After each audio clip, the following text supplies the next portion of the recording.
بسم اللہ الرحمن الرحیم۔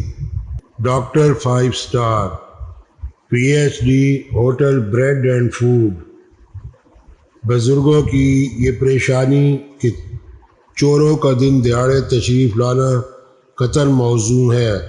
بزرگ فرماتے ہیں کہ پچھلے زمانے کے چور شریف النفس ہوا کرتے تھے۔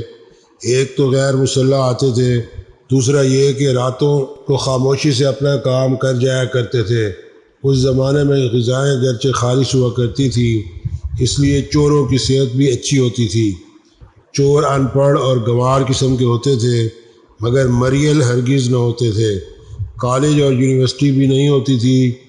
کتوں کی مقبولیت بھی دو چند ہرگز نہ تھی۔ لوگ کتے کو انگریزی جانور سمجھنے کی بجائے نجس جانور خیال کرتے تھے۔ بھونکنے کا فطری عارضہ اور کاٹنے کی عادت ناپسند کی جاتی تھی۔ اس خدشے کے پیش نظر کہ یہ عادت فاسدہ نئی نسل کے بچوں میں سرایت نہ کر جائے، سگ بازی سے قدرے گریز کیا جاتا تھا۔ بزرگوں کا کہنا یہی ہے کہ پچھلے زمانے کے چور آج کل کے بزدل ڈاکوؤں کے برعکس بہادر اور دلیر ہوا کرتے تھے۔ اسلحے کا سہارا نہیں لیا کرتے تھے، وہ اپنے فن سے مکمل آگاہی رکھتے تھے۔ تالا خود ہی توڑ لیتے تھے۔ متاثرین واردات سے چابیوں کی بھیک نہیں مانگتے تھے، کھانا گھر سے ہی کھا کر آتے تھے۔ نہ ہی ہاتھ اوپر کروانے کی پرائمری اساتذہ والی عادت ہوتی تھی۔ لوگ صرف ڈر کے مارے سویا نہیں کرتے تھے۔ آج کل کے لوگوں کی طرح رویا بھی نہیں کرتے تھے۔ نیند نہ آنے کی بیماری کا علاج اس وقت کے طبیبوں نے پوست کی شکل میں ڈھونڈ لیا تھا۔ راجے مہاراجے بھی اگر بے سکونی کا شکار رہتے تھے، مگر پوست ان پر ہرگز اثر انداز نہیں ہوتی تھی، کیونکہ پوست ان کے خون میں رچی بسی ہوتی تھی۔ مختصر یہ کہ پچھلے زمانے کے چور حیادار تھے، چوری چھپے آتے اور چلے جاتے تھے، پردہ داری کا بھی خاص خیال رکھتے تھے۔ بزرگوں کے فرمان کے مطابق پچھلے زمانے اور آج کل اگر کوئی قدر مشترک تھی تو وہ پولیسوں کی تن آسانیاں تھیں۔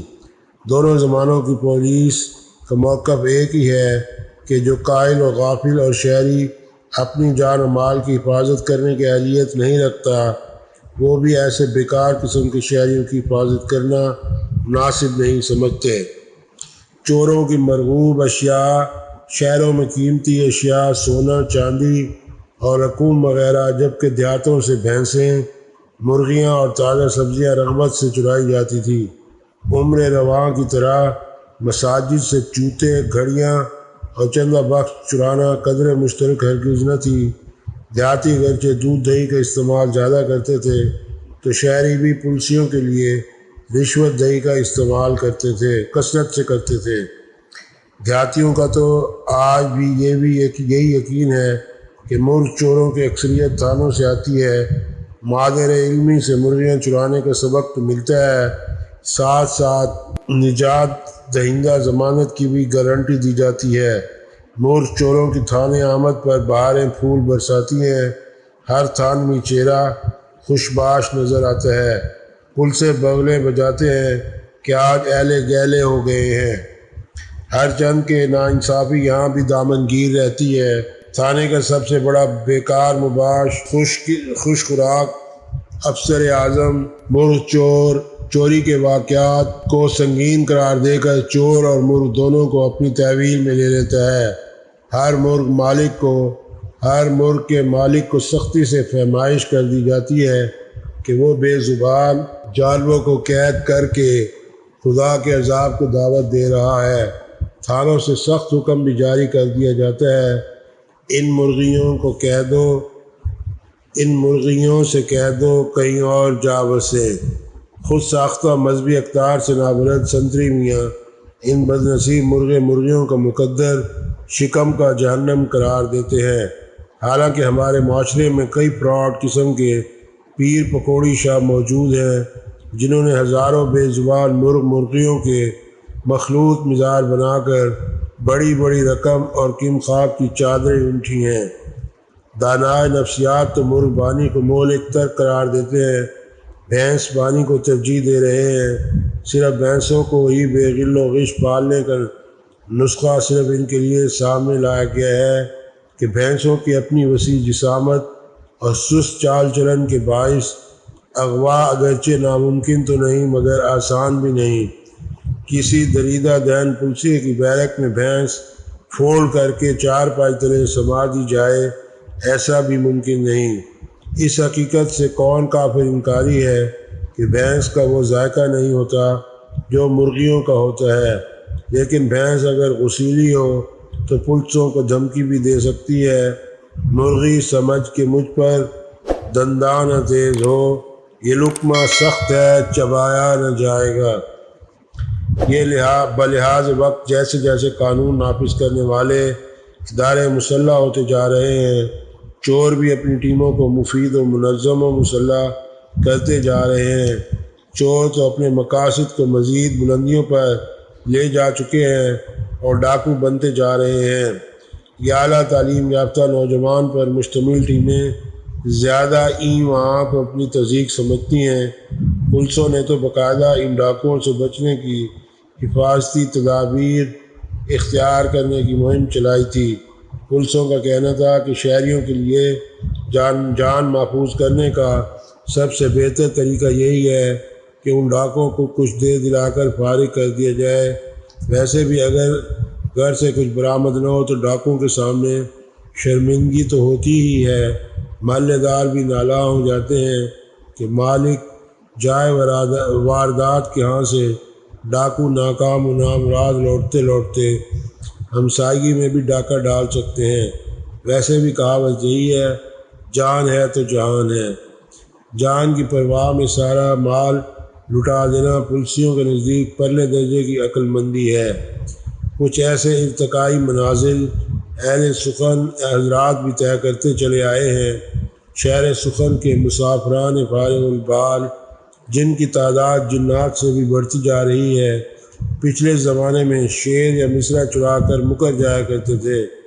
اول تو یہ کہ ڈرتے سرکہ کیا جاتا تھا۔ بعض صادقات چور تو معاشرے کے مروجہ اصولوں کی کھلا خلاف ورزی کرتے ہوئے ہر چیز چرانے سے پہلے اجازت بھی طلب کر لیا کرتے تھے، جیسے برا نہ مانے تو تیری ایک شام چرا لوں۔ شاعر حضرات تو اپنے محبوب کی سرگرمیوں کا کھلا اعتراف کرتے تھے کہ جیسے وہ تیرا چوری چھپے راتوں کو آنا یاد ہے۔ یوں سخنور حضرات اپنے قبیلے کے چوروں میں ڈاکہ زنی کی طرف بڑھتے ہوئے رجحانات کی وجہ سے سخت پریشان رہتے ہیں۔ نرم دل تو ہر وقت حالت نزا میں رہتے ہیں کہ ان کے اشعار صبح گئے یا شام گئے۔ حالت نزا میں صرف شاعر بھی نہیں، پرانے ریسرچر بھی جان کنی کے مراحل سے گزر رہے ہیں۔ ریسرچ کے پرانے ماہرین کا خیال یہ ہے کہ ریسرچ کی چوٹیاں سر کرنے والے نئے کو پیما چور شاعروں سے کہیں زیادہ بہادر و مغشوش نظر آتے ہیں۔ کوئی ایک شعر چرائے لیکن پی ایچ ڈیز کے زور بازو کے قربان جائیے، صاحب بہادر مکمل تھیسس چوری کر کے ڈاکٹر بن بیٹھتے ہیں۔ عزت اور ذلت پر انسانی بے بسی ملاحظہ فرمائیے کہ سادہ چور تھانے اور ڈاکٹر چور اگلے گریڈ میں پہنچ جاتے ہیں۔ پی ایچ ڈیز کی تشویش فی زمانہ بڑھتی جا رہی ہے۔ پی ایچ ڈیز لیڈروں کا کہنا ہے کہ ان کے ملک میں ڈاکٹر پروفیسروں سے کہیں زیادہ عزت تو علاقے کے کوتوال کی ہوتی ہے۔ محنت مشقت اپنے نگران صاحب کی بے لوث خدمت کے باوجود بھی ان فیض گستر ڈاکٹروں کو بھلا کون سا تخت سلیمانی مل جاتا ہے۔ تنخواہ اتنی کم کہ خواہ تنخواہ خود سے شرمندہ نظر آئے۔ جاہل سے جاہل سنتری کا جس چوک میں جی چاہے جناب ڈاکٹر کو ساکت و صامت کر دے، عمر بھر مرحوم الملت بن کر آخر کب تک جینا ہوگا۔ چنانچہ 21ویں صدی میں باعزت طریقے سے پہنچنے کے لیے نوجوان ریسرچیوں نے عوام الناس کے کان کترنے کا جو باہمی فیصلہ کیا ہے، بزرگ پی ایچ ڈیز اس فیصلے پر خندہ زن بھی ہوتے ہیں اور خوفیاتے بھی ہیں۔ منتقم مزاج پروفیسر جو اپنے اپاک عزائم کے ساتھ گوروں کے دیش میں جا پہنچے تھے، ایک 5 اسٹار ہوٹل میں ڈی سی ہو گئے، یعنی ڈش کلینر کے عہدے پر معمول جناب پروفیسر دن بھر برتن چمکاتے تو رات بھر تھکاوٹ کے باعث گہری نیند سوئے رہتے۔ وہ ایسٹ انڈیا کمپنی کے نام سے الرجک تھے۔ جناب پروفیسر کسی انجانی فرنگی کے تھیسس پر ہاتھ صاف کرنے کے لیے غلطاؤں پیچیدہ رہتے۔ چچا غالب کی بات بھی دل کو بھاتی تھی۔ میں نے مانا کہ کچھ نہیں غالب، مفت ہاتھ آئے تو برا کیا ہے۔ تھیسس کے لنڈا بازار میں بہت سرگردہ رہے۔ آخر کار ڈاکٹر 5 اسٹار تھیسس کے ایک آڑتیے سے جا ملے۔ آڑتیے نے ڈاکٹر پروفیسر 5 اسٹار پر یہ حقیقت آشکار کر دی کہ یہ مادی دور ہے، دولت سے ہر چیز خریدی جا سکتی ہے، جبکہ ڈگریاں خرید و فروخت کی دلدل میں پھنس گئی ہیں تو تھیسس بھی کسی کا گناہ گار نہیں، اور لوگوں پر یہ حقیقت تو پہلے ہی منکشف ہو چکی ہے۔ دولت بڑا علم ہے۔ یہ یاد رہے کہ ڈاکٹر 5 اسٹار محنت، مشقت اور خوشامد کا دامن تھامے رہے، یہاں تک کہ تھیسس کے کاغذات ان کے حوالے کر دیے گئے۔ ڈاکٹر حضور کے والد محترم بیٹے کے حوالے سے ڈینگ مارتے پھرتے تھے کہ ڈاکٹر جی 7 سمندر پار 19ویں یا 20ویں جماعت کے طالب علم ہیں۔ ڈاکٹر 5 اسٹار جب لوٹ کر آئے تو اپنی ذات میں پورے نخرستان تھے، چلتے اور رکتے بھی ایسے کہ ڈاکٹروں کی طرح، یعنی رک رک کر چلنا اور چل چل کر رکنا۔ آب حیات بھی آتشی کر کے پیتے تھے۔ اپنے پہلے لیکچر میں اپنے آباء کی کتابوں کے بارے میں بتا رہے تھے کہ جنہیں دیکھ کر ان کا دل سیپارہ ہوا تھا۔ پروفیسر اپنے آباء و اجداد کے مسروقہ علم کے موتیوں کو واپس لانے کی بہترین صورت تھیسس کو قرار دیتے ہیں۔ اب درخواست ہے کہ چینل کو سبسکرائب کریں اور آئیکن کا بٹن پریس فرمائیں۔ بصورت دیگر ہم آپ سے ہرگز خفا نہیں ہوں گے۔ اس سے پہلے بھی ہزاروں لاکھوں چینل سبسکرائب کرنے سے ہمارے معاشرے میں کون سا سدھار پیدا ہو گیا یا کون سا بیمار شفا یاب ہو گیا ہے۔ آپ یہ کہہ سکتے ہیں میری انگلی میری مرضی۔